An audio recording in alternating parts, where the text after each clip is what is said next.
Welcome to Sales Talk for CEOs. I'm glad you're here. I'll be interviewing CEOs who have successfully scaled their B2B sales organization. In each episode, I'll start by uncovering the sales background of each CEO, dig into the strategies they use to build their sales organization, and wrap it up with what the future holds. We'll cover the good, the bad, and the ugly of scaling a sales organization. I'm your host, Alice Hyman. Welcome to Sales Talk for CEOs. I'm Alice Hyman, your host, and today I am delighted to have Chris Cabrera, the CEO of Xactly. Welcome, Chris. Thanks, Alice. It's great to be here. So I'm excited to hear about your journey. You guys have been about 16 years in business, and you actually went public and then went back to private. And we'll talk some more about what the future holds for you there. But tell us a little bit first about what Xactly does and who your ideal customers are. Great. Yeah, I'd love to do that. It's been an incredible 16 years, and in many ways, I feel like we're just getting started. So we Xactly started in the compensation world, so automating compensation for large sales teams. And we've really expanded over the years. And so today we have an intelligent revenue platform, which really means that we help companies with their go-to-market plan. So if their go-to-market planning around how many people to hire, all the assumptions that we make when we create these annual plans, and then implementing those plans throughout the year, tracking them, doing all the compensation piece of it. And now we even do forecasting using some great AI and ML to help augment what the VP of sales is seeing in terms of, here's how much we're going to sell this month or this quarter or this year, and using the machines to kind of say, hey, based on this pattern recognition and based on looking at all the data and everything else, we really think you're going to do this. And then once the machines kind of tell them or tell her how much they're going to sell, it also, because we have the comp piece, can kind of inform them on what the comp exposure is. So it really is the end to end, from everything to do with how companies go to market. It's really exciting. It is really exciting. I got a quick peek at it, and I love the forecasting piece because it is sort of the missing piece in so many cases, as you know. And the machinations that VPs of sales have to go through to pull a forecast out of whatever CRM they're using, dump it into a spreadsheet, add some different percentages, retotal it. It's just so much work. And I love that the AI does the work saying, listen, based on what's happened in the past for you, this is what's more likely to happen. And it's just taking a lot of the pressure and a lot of the work off of not just the VP of sales, but sales ops and everybody who works so hard to put an accurate forecast together. Yeah, you're right. I mean, if you look at the way forecasting happens, and I've, throughout my whole life been in sales and done every single job in the sales chain. And, sales forecasting is a bit of a dark art, and you have people that are really good at it and they're really analytical. And, for them, great, God love you, keep doing it, right? Let's hope you can do that forever. But as a CEO now, having a VP of sales that can give you a number that you can really rely on is one of the most important things that you could have in your job, in your life. And some of those VPs of sales, and we love them all, just don't have that dark science art down to a science. And so what we do is we kind of augment their art with science. We augment the art with actual computers that are looking at these patterns and all the different things I mentioned, and sort of saying, hey, we know you're so smart and you got this, voodoo thing down, and you're saying you're going to do 10 million, but hey, the computers think you're going to do 9. So just to be safe, why don't you, figure out how do we close that $1 million gap? And it's not meant to replace in any way the way people are currently doing it. It's really meant to augment it. Still works obviously with all the CRM tools that we play with, Salesforce and Oracle and all the major ones. Well, here's something I have never heard a VP of sales say. I wish forecasting was more complicated. And right. So really everyone's looking for a way to simplify. And I think for CEOs today too, especially in companies under 100 million, they need those forecasts at the tip of their fingers because they're working with investors, they're working with stakeholders. If they're a public company, you know, they're working with shareholders and trying to look over the health of the entire company and make decisions. And when the forecasts aren't accurate, it just really is very difficult for everybody else to do their job. And so I just really love that you've added this piece, the full circle, like you said, coming back to the compensation, which is so important. And it makes it easier when we've got the forecast right to look at everything else and adjust. So I love that. It's funny you say that because I think that 100 million mark, I mean, I think it's important, whatever size you are, but, you know, we talked about the public, private, all that, and we'll talk more about it, I'm sure. But, you know, one of the things that I felt as a public CEO was we were about that $100 million company size at that time. And we were kind of a one-trick pony. In those days, all we did was, you know, basically do the automation of comp. And I always felt like I described it to people that we were doing like Mach 5 at altitude of 500 feet. And, you know, which meant things were flying by us like crazy, but it meant that if anything went wrong, you had no time to correct. I mean, it was just, it could mean, you know, death, certain death. And I don't mean to be dramatic about it, but I'm just saying like, that always scared the heck out of me. And it's like, if this forecast is off by a little bit, you know, we just have no room for error, right? Today we're, you know, obviously a lot bigger than that, but it's still super important. But now I don't feel like we're flying at 500 feet. You know, maybe we're at 10,000 feet. I envy the guys and gals that are flying at 30,000 feet because they got plenty of, you know, time. And all that comes with size and just having more products and more things to adjust. If that forecast starts telling you, hey, you know, you think, or your number or your plan it says X, and the machines are saying Y. Man, you just want to know that so you can, you know, start adjusting before it's too late. Yeah, absolutely. Give yourself some more space for that. So, Chris, you started this company 16 years ago. Take us back to when you started, and what were you doing right before you started the company, you know, and you got this idea, right? And I know you were in sales, so I want to hear a little bit about your sales journey and what you were doing right before you started. Yeah, I mean, I you know, it's a complicated question, and I'll try to make it, you know, fairly brief. But, you know, I was in sales like literally since I was a little kid. I mean, my brother and I, you know, sold lettuce off of our family farm. We had the whole obligatory, you know, lemonade stand. You know, we sort of did it all, and paper routes, the whole 9 yards. But my dad was like a serial entrepreneur, so I kind of had that in my blood a little bit. And anyway, at the time, to answer your question specifically, right before starting Xactly, I worked at a company that was ironically doing very much the same thing. So they were doing the compensation, you know, we were solving that.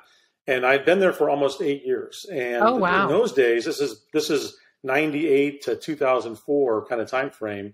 We were selling on-premise software. So we would sell the CD, you know, $500,000, you know, IBM would have to come in to install it. They'd have to buy all this hardware. I mean, it was a big sale. It took forever.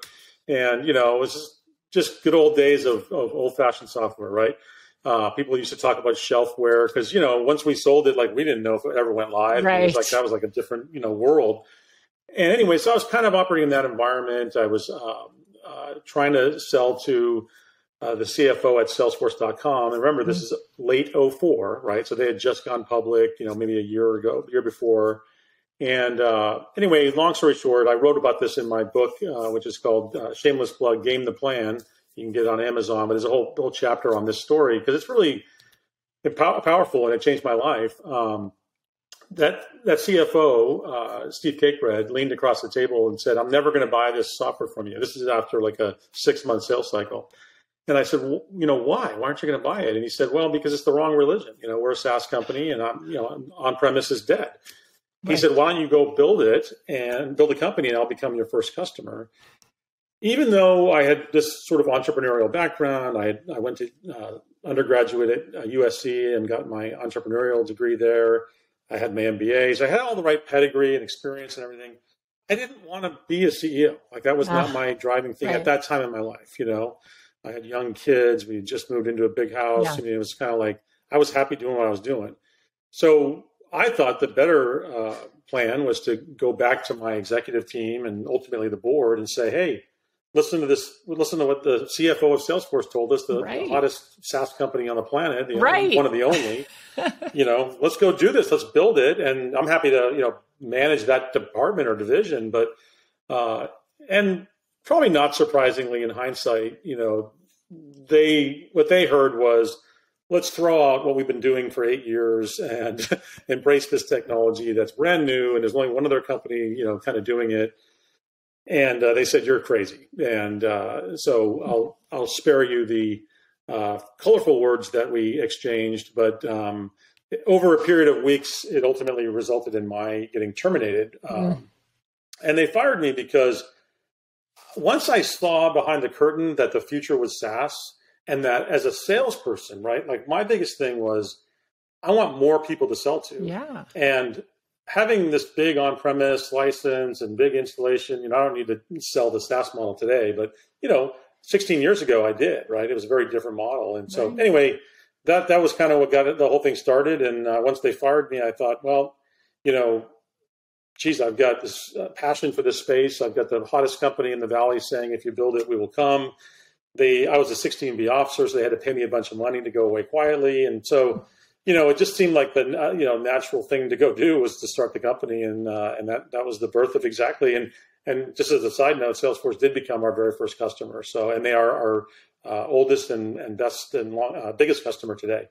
Wow. That's truly, an entrepreneur kind of jumping off. And you said, it's in your family. Your dad was an entrepreneur, and taking that leap is sometimes we take it willingly, and sometimes we're sort of pushed off the edge. And it sounds like you got pushed off the edge. And I know that. I think so. I mean, I think I also wasn't really, in hindsight, sometimes I go, God, what was I thinking? I was 37 years old and, so many things could have gone so differently. And, I see so many startups.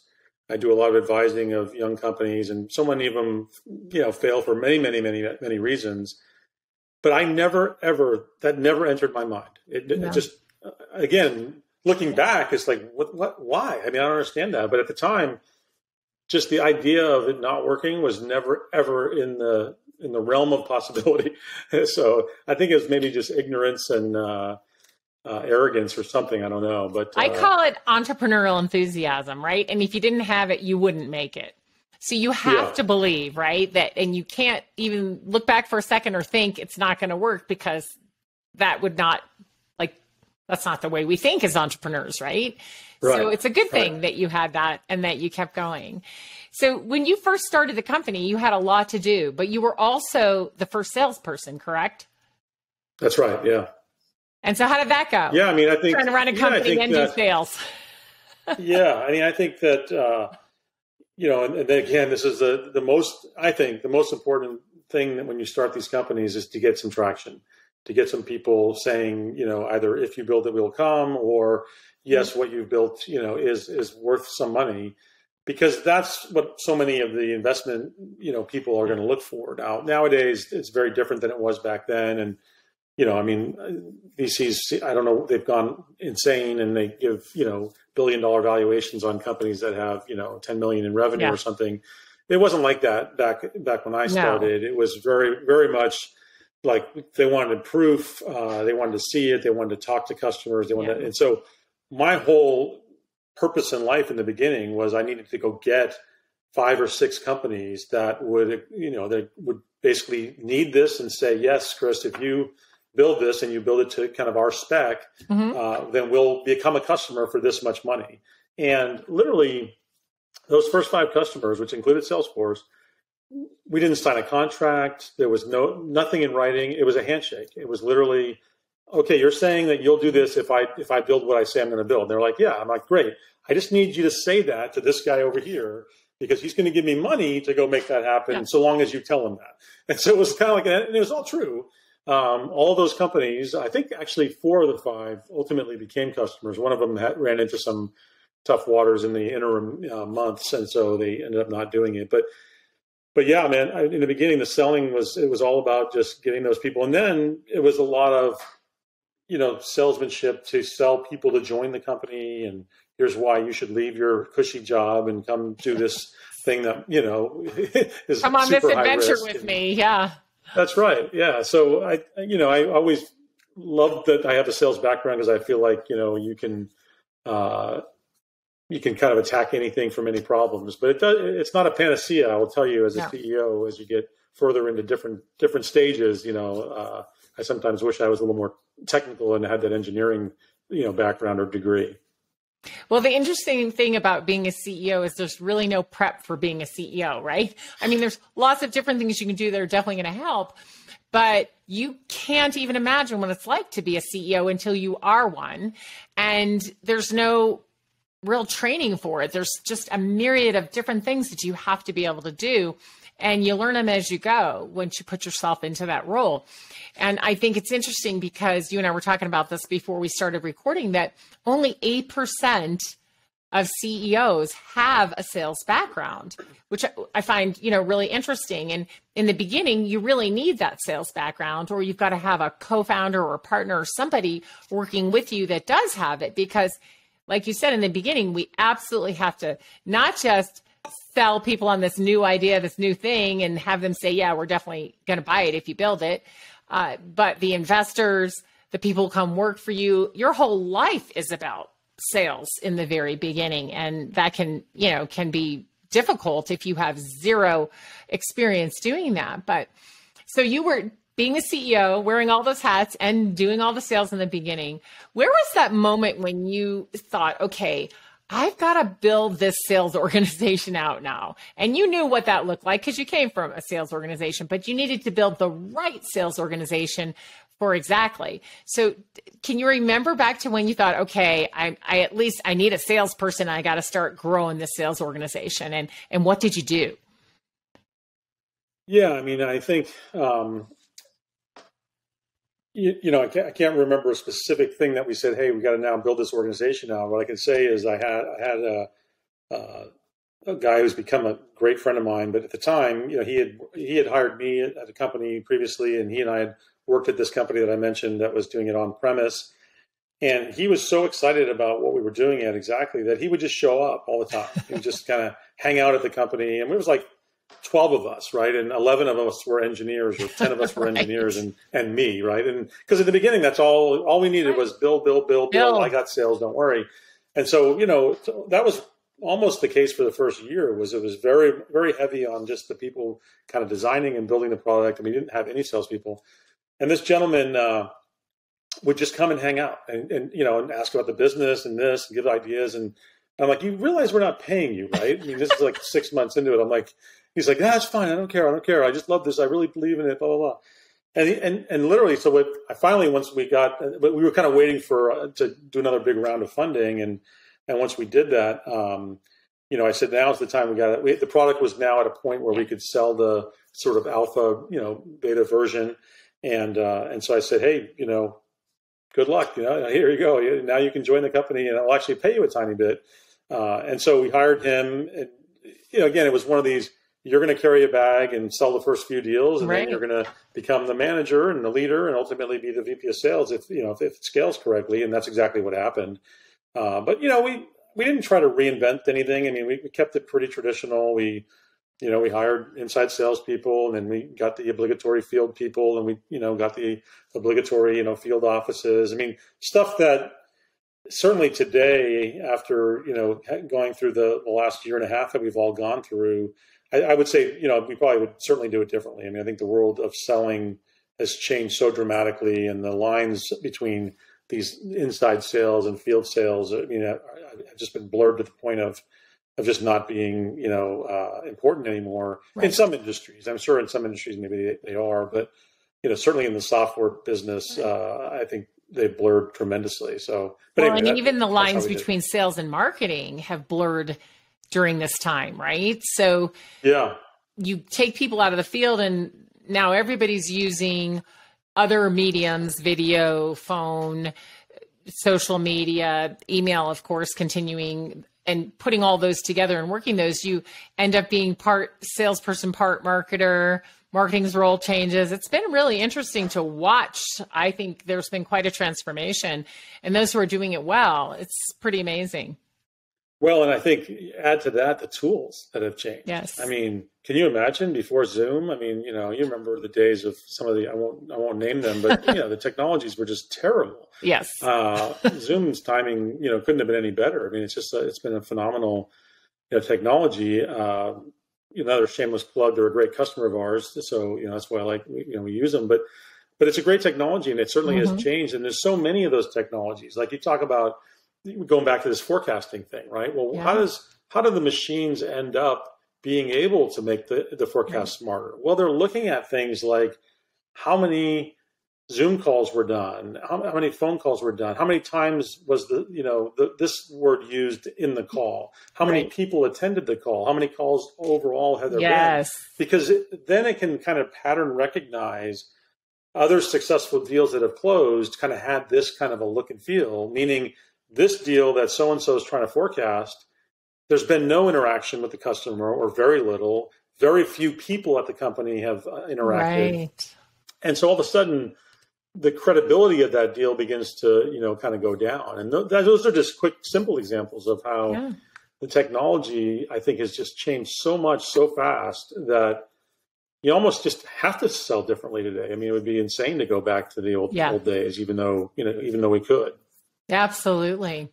So you're over the 16 years, I'm sure that, sales has changed at your organization. It sounds like, you have a fairly traditional model for salespeople and that, but even that has changed a little bit. And I'm sure your role as CEO has changed in terms of how you get involved in sales. The very beginning, you were doing all of it. And I'm sure even when you hired your friend who, did eventually become the VP of sales, I'm sure you still had a role in sales. So today, after 16 years, what is your role in sales and how do you keep on top of what's happening in sales and how do you support it, as well as where are the points where you do get involved and interact? Yeah, well, I guess I would like to personally go on record and say and apologize to all the VPs of sales that I've hired over the years at Xactly, because I think we've had, I don't know, maybe 5 or 6. It is very hard to be a VP of sales and work for an ex-VP of sales. I think that is probably one of the hardest things you can do. And so I'll start with that. But, so my role, I've grown over the years as well. And as the company's gotten bigger and more successful, it certainly allowed me to take, more time to kind of be the outward, sort of person and focus more on, do we want to do this acquisition or do we want to grow here or go internationally or go to different places and things like that. In the earlier days, of course, it was just like hovering over their shoulder, kind of questioning everything. And I'm sure that drove them crazy. Nowadays, it's pretty different, as you said. I mean, I think I definitely try to insert myself into deals as much as I can. I really use LinkedIn a lot, another great customer of ours, to make sure that if we're trying to sell to a company, I want to always look at a few things. Like, one, do I know anybody there at the board or the executive level? 2, are they, are we a customer of theirs? Are we using their technology? If we're not, should we be? Because those are all, obviously important things that they're going to ask if we end up getting connected. And, a lot of times my role is to reach out and try to get that executive to executive, alignment going. And I love doing that. And, the more you do it, the bigger your Rolodex, kind of gets. Also, being a Vista company is, it's very helpful because you kind of can tap into that network. So I think my role today is just much more helping sales on the networking side, looking at the bigger picture.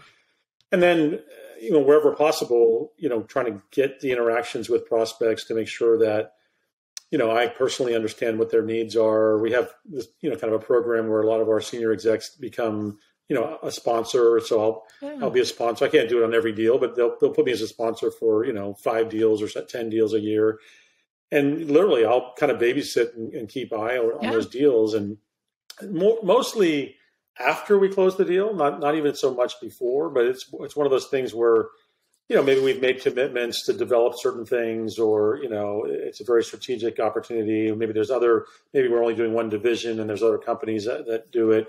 We a lot of times we'll get in with these companies that are conglomerates that own 20 other companies. Right. And so we'll do one. And then if it goes well, then we can just continue to expand like a weed. So anyway, my role is a lot more, I try to be a lot more strategic in that way, but I'm still, we've done, 4 acquisitions in the last 4 years. So, Wow. I'm always doing a lot of work, always meeting new companies, always learning about new technologies because, we now have this platform and there's a lot of things we can plug in to make this platform, even more robust. And so I think that's a big part of my job to be able to do those kind of things. That's amazing. You are really doing a lot of different things and still keeping your hands in sales. And I think all good CEOs do, especially a couple of things you do really well that I've noticed. You're visible out there, on social media, and you are talking about what's, relevant and current, which is very important. I think that CEOs can really be the chief evangelists for their company. And it makes a huge difference because, like you said, it's more of that networking and developing and drawing people to you because they see you and they see, oh, this CEO is not afraid to be out there and is available. We can talk to him. I also like what you said about, connecting with the senior executives at these companies, and you're looking to see, are we their customer? Are they our customer? What's going on? Is there a CEO I should connect with? And, CEO to CEO to help our companies grow together and build our relationship together. And I think before the sale, of course, that's really important. But after the sale, it's even more important because you want them to know, hey, we're here for you. We're supporting you. As the CEO, I stand behind what we are producing, what we are delivering. And when you need something, need us to develop something or, need that level of support, I'm here and you can actually talk to me. And I think that there are CEOs out there that are sort of missing that piece. And so I really congratulate you for picking up on that one because I think it makes a huge difference and it's really firmly positioned exactly in the marketplace because you take that role. Yeah, well, thanks. I do agree with you. I think it's super important. I don't think everybody does it. I think, size matters too. I mean, I think, it's harder when you're smaller to even have the kind of the infrastructure to do some of those things. I'm blessed with having an incredible marketing team, so I'm able to do a lot of those things. But, now that I just have a bigger platform now, and, again, there's plenty bigger, of course, but I mean, it does give me the ability where, most people will take my call and that's great. And then, I'll take their call. And so, good things seem to always come and not the things that you might have thought. Sometimes it leads in a whole different direction, which is always kind of, nice as well. Yeah, absolutely. So tell us what your sales organization looks like today after 16 years. You said it's kind of traditional, but explain what it looks like, even after COVID impacting it. How many sellers do you have? How many leaders do you have? Do you have a CRO? Tell us about your sales organization. Yeah, so I do have a CRO, and he's a fantastic person who actually lives in Scotland. And up until a month ago, I was saying, I haven't never met him because we hired him in January of 2020. Oh, gosh. And obviously, with all the COVID stuff, I never got to go see him. And we had a President's Club just recently in the Bahamas, so I was able to finally set eyes on him, which was kind of fun. And but we do Zooms every single morning. Yeah. And so, he felt very natural when I finally got to meet him. But anyway, so he runs the organization. He plays a pretty big role in the company. He has services as well. So he has all of our revenue. He, has a number of other parts of the company as well. But it's traditional in the sense that, we've got an EMEA, country manager. We've got the US, we don't have a country manager. We have East, West, and Central, but they're sort of peers at the country manager level. And all those people report up to Jamie. And we have a lot of different products. And so we've experimented with overlays and this and that. And we've today gotten to the point where we don't have kind of overlay situations. All the reps sell the whole platform. Oh, nice. Yeah.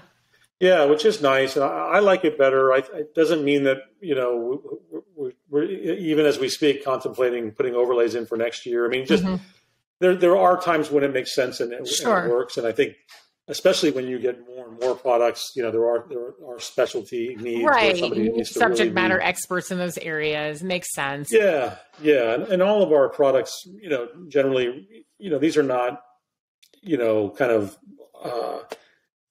click and start using, right? These aren't freemium sort of products. I mean, they do require installs because they're data dependent, right? These are apps that are very, very critical to the business and require a lot of information and data. So they do have a little bit of an implementation, but the reason we hardly ever get torn out is because once it's in and working, people are very unlikely to replace it. Yeah, it's not something that you're going to be replacing like some of the apps that you do. So that's kind of the organization. We have a very strong go-to-market partner program. We have fantastic partners, which stemmed originally from partners that we went to market with on the implementation side. Mm-hmm. But now we really have true go-to-market partners. Salesforce is one of our top go-to-market partners. Oracle is one of our top go-to-market partners. Many of those kind of companies where their sales teams are even being paid commission when they bring us into a deal. And we joint sell that deal. So there's a lot of that going on. Yeah. So that's kind of, I know I'm probably missing something, but that's pretty much the sales world. How many salespeople do you have? Now I know you said kind of like the inside salespeople and outside have blended, but do you have? Yeah, I think it's the number's probably, I want to say close to 200 right now. Yeah. Wow. So yeah, I mean, we don't sell to SMB, so it's not a high, volume kind of deal. Our typical deal for us, might be 60, 80, 90K in annual recurring revenue up to millions and millions. Sure. We've got one, 8-figure customer and, a lot of 7-figure customers. So this is a big, big, hairy problem that every customer has, even the SMBs, by the way. But we've just chosen that, kind of draw the line at sort of the lower end of the mid-market and just focus on doing a little bit larger deals. Yeah. I love that you have your organization built so that you have partners and direct sellers. I think that makes a beautiful blend. I've talked to a lot of CEOs who are thinking about that balance. And in fact, I interviewed Jamie Crosby, I think it was my last episode, and she was talking about how they have really no salespeople at her company because their partners have filled that role. They, funnel the business right in, and she's been able to grow and grow and grow by adding more partners and doing a better job with her partners, training them, helping them. And so she's built this model that really works for her. Many of the CEOs I work with have just direct sellers and haven't really developed that partner channel, which can be so healthy, for some companies. So that you've got both going is really probably what has propelled your growth to some degree, having both of those areas. Yeah, I mean, it definitely has. And it's definitely something that does require, again, back to the size thing, right? I mean, right. Like Accenture is a great partner of ours, but, Accenture's not going to pay much attention. Right. When you were small, they weren't going to pay attention when you were first starting. I mean, it's just not going to work. And it took a lot of years to kind of get to the point now where there's enough kind of going on, there's enough momentum, there's enough products, there's enough, customer base that we become all of a sudden very attracted to these much larger, integrators and things. So, but I'm super jealous of her. I mean, I wish I could figure out how to not have a sales team. No offense to my current sales team, but it'd be great if we had partners just going crazy selling. I think it depends on the products, obviously, yes, you're selling. Obviously. Again, they're not super technical, but they're not, it's not like you just click on a buy thing through the web. I mean, there's a fair bit of there's a lot of different value props. It can get complicated. We cover a lot of There's ground. expertise that's needed to really bring the full solution to a company, and it's a complex sale. I mean, comp, when you think about comp, it's like so funny to me that you would think that how difficult can it be, right? I mean, it's compensation. It can't be that varied, but I mean, you'll be amazed how complicated people can make compensation and how different even a company that's in the exact same industry as their direct competitor. And you could look at both of their plans, and if you took the name away, you wouldn't even know that they were in the same business. They're so different, it all depends on the leaders, particularly the sales leader, and oftentimes the CEO, and the size of the company, and how they think about the idea of the dangling carrot. Do they think of it as, oh, we're just like some people look at the comp plan as a necessary evil, and they're usually not sales leaders. Right. That's right. And then you have sales leaders, those 8% of us that are CEOs, that get that comp is it is the dials and buttons that drive the behavior. It is the modern day dangling carrot that your cell phone is. And if I can put that in front of them with incentives and spiffs and bonuses that they can see in real time, like that's what's going to drive the behavior. And those folks get it. And so they'll create some totally different plan that's, much more, I think, creative and will drive better behavior than the folks that kind of look at it as a necessary evil. Right. And not only that, it's simpler, right? So salespeople want to be able to log in and see exactly how much money they're going to make when they do a certain behavior every time over and over again. And then whatever their accelerator is, it should be crystal clear for those salespeople to figure out. And I have seen some of the most complex, I'm sure you've seen even more, sales plans. I don't even know how it takes a whole accounting team to figure out what to pay the salespeople every month. You know what's funny, Alice, is one of the things that we do is we have an opt-in program for our customers where they can allow us to aggregate and anonymize all their data and combine it with all of our customer data. 95% of our customers opt in. So we have 16 years of data across paying 500,000 people all over the globe. So you can think of how much data there is there. And one of the things that we look at, among many others, is what we can correlate plans that what plans look like for successful companies and successful salespeople. And interestingly, you talk about complexity, like every single year, it's never changed. The number of things on a plan, we call them measures, the number of measures on a plan that is optimal is 3, meaning companies that have 3 things on their comp plan, by far and away, those plans outperform all the others. And so when we walk in, we'll see these plans. It's like there's 12 things, or and I'm like, the rep is not paying attention to 9 of those things. They can't. They're really it's not. Impossible. They're circling. No, it's just impossible. So they circle the things that they think they can handle and do, and then they just go make the best of it. Anyway, it's really, really interesting. And then it gets back to that. I keep coming back to this data thing because I think that's the future. I think that's where all software companies are going. That's the intelligence thing that we talk about. If you're not using data today to be illuminating of how you should do this stuff, then you're just using an app, and that's 2000 and late. Well, I think for all the CEOs listening to this, the message is really clear. Keep the comp plan simple. You heard it, 3. That's the data telling us, right? 3. That's right. That's how many a salesperson can pay attention to.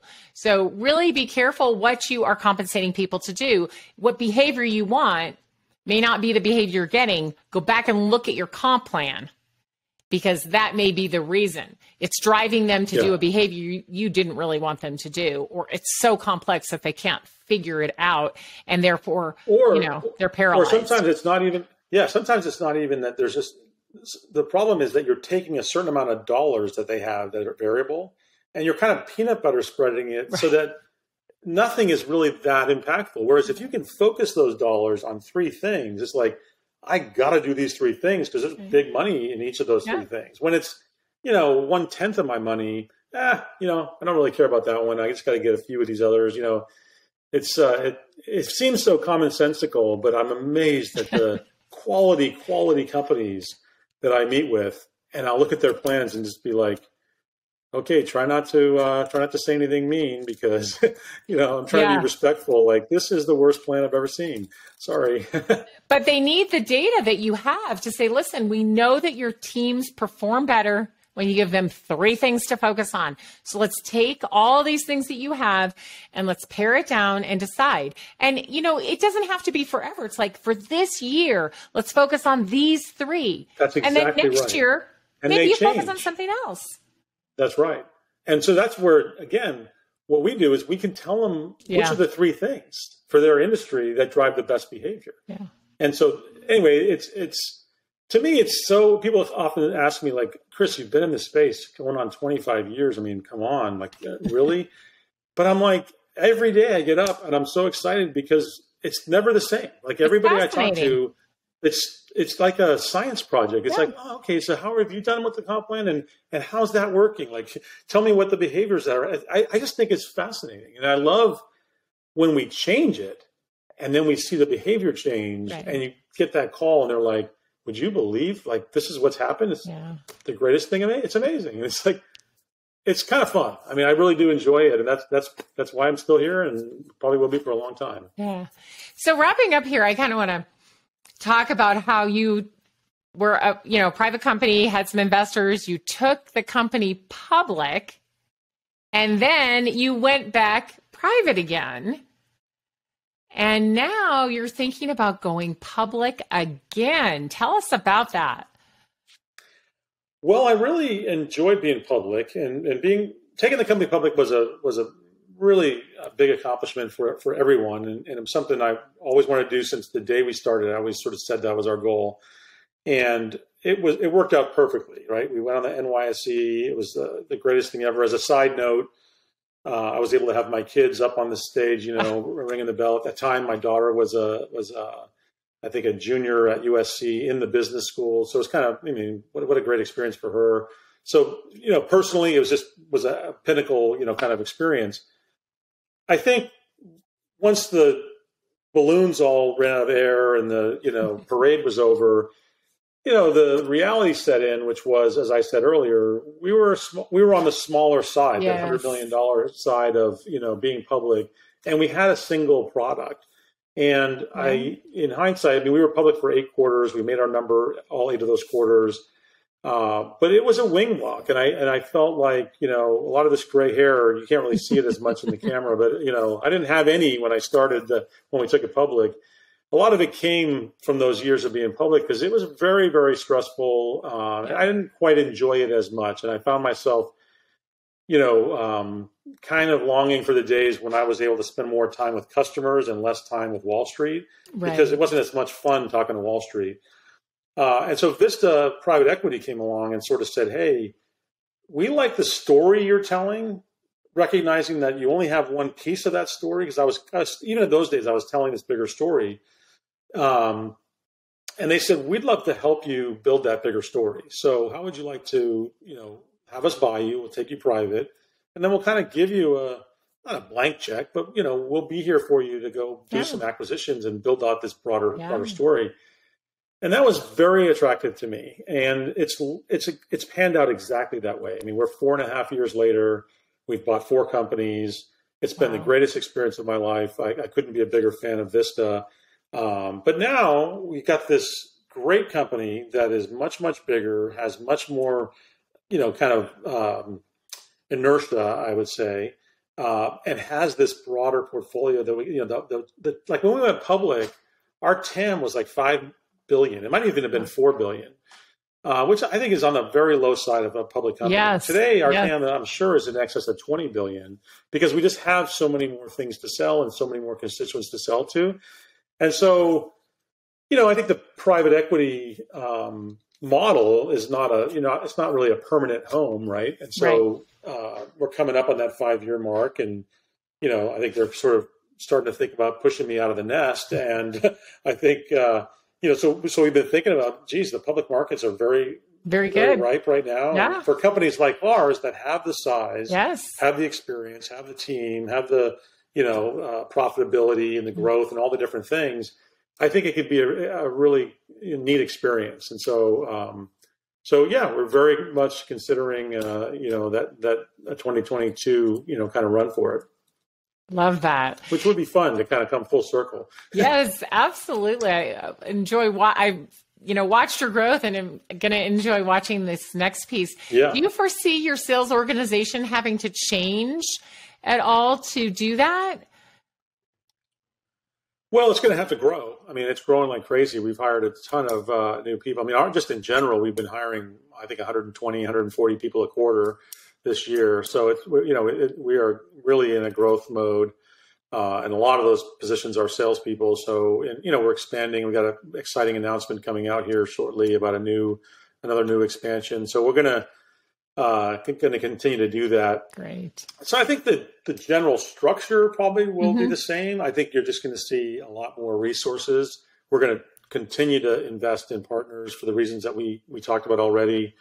I think that blurring between inside and field, I don't think that really changes anything. I think that's more of how our people go to market and how much more productive they can be. I mean, one of the things I do not want is I do not want us to go back to the days of jumping on airplanes every 5 minutes, because, I mean, I'm embarrassed to admit that I have flown to Europe for a 2-hour meeting and turned around and flown right back. And in the context of my mind today, that is just so ridiculous. It's crazy. Unless I was going to get an award from the Queen, I don't think there's any reason I should do something like that. Right? It's like, no, there's I can get on Zoom. There's no reason to do that kind of stuff. It's expensive. I mean, that particular trip probably took 3 days out of my calendar, for a 2-hour meeting. And it's just totally insane. Right.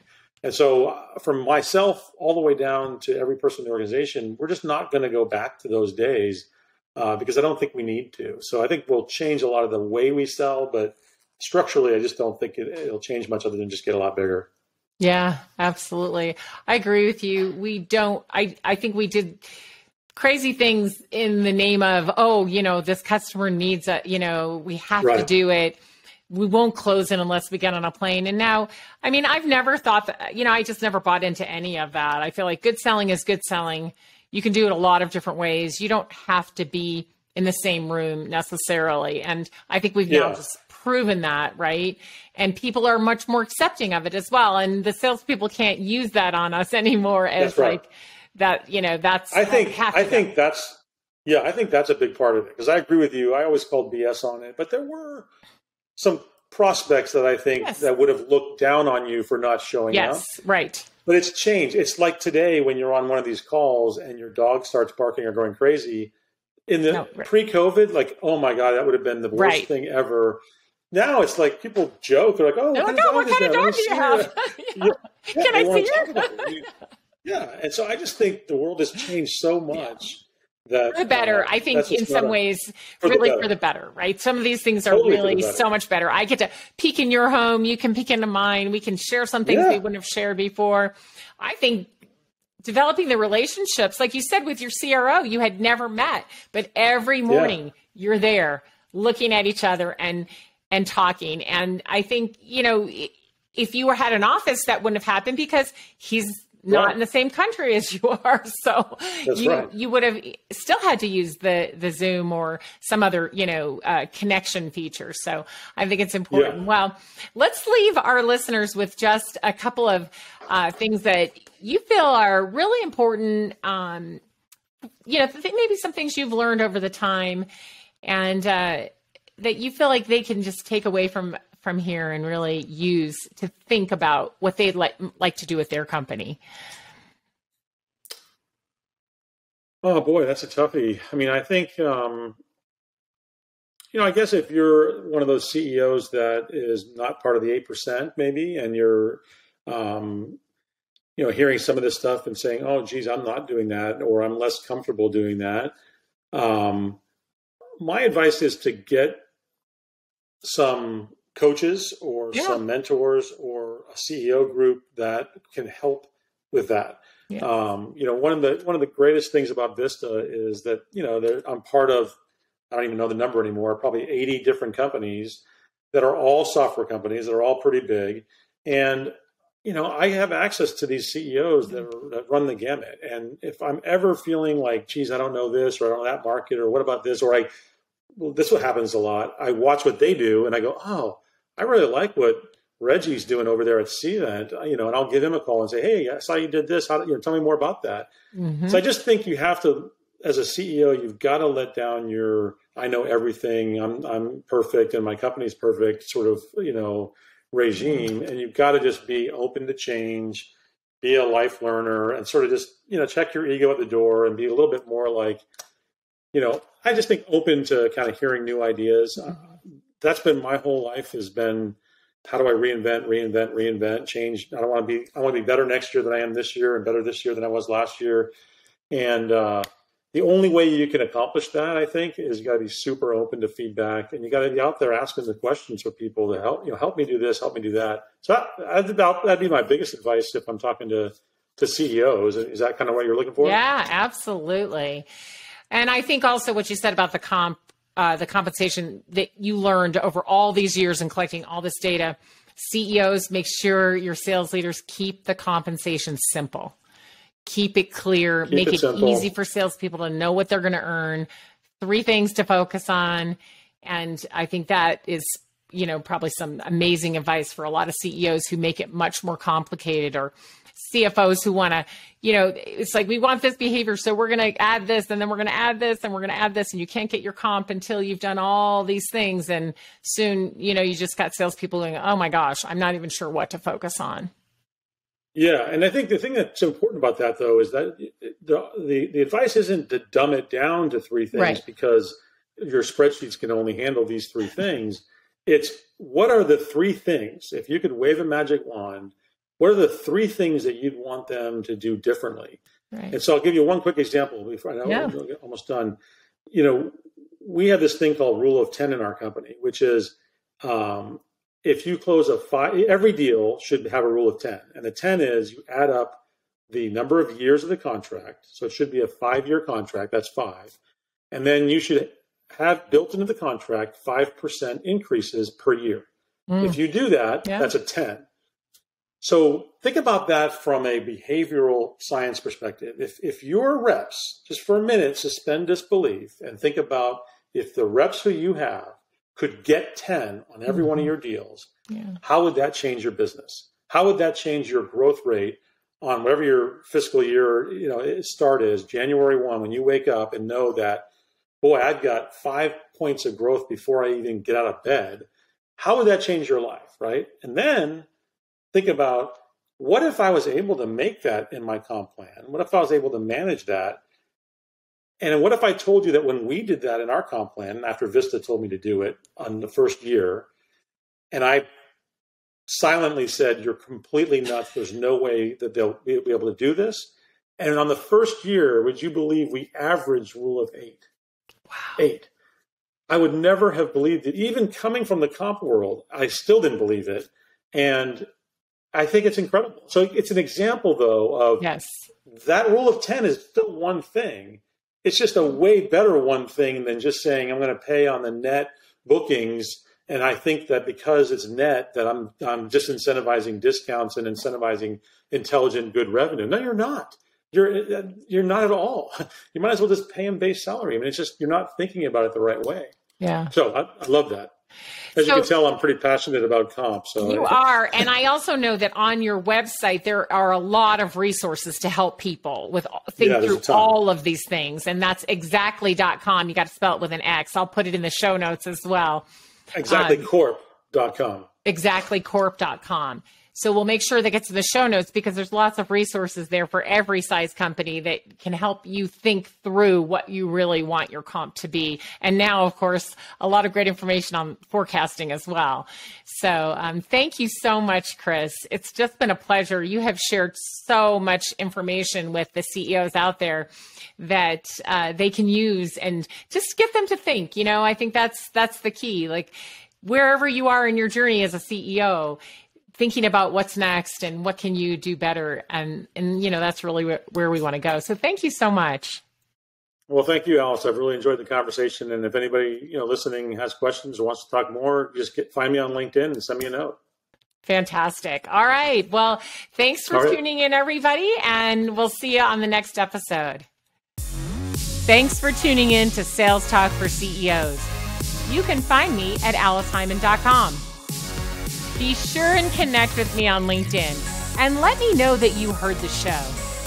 If you found value in today's episode, please subscribe, write a review, and share the show with another CEO.